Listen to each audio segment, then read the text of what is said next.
د افغانستان او پاکستان د سوداګرۍ ګډه خونه وایي په عبوري سیمو کې د بار وړونکو موټرو د تګ راتګ د بهیر د چټکولو او د شمیر په زیاتولو سلا وسوه.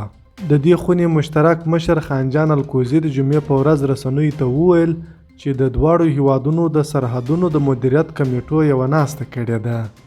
هغه د دې ناستې د پایلو په اړه رسنیو ته وویل په دې باندې بحث وشو چې عبور او مرور د موټرو ژر نه کیږي او د ورځې یو طرف نه 250 پورې موټر ځي او بل طرف نه هم همداسې. پریکړه په دې وشوه چې کار زیات کړو او بالاخره په 40 ساعتونو کې 900 موټرې تبادله شي.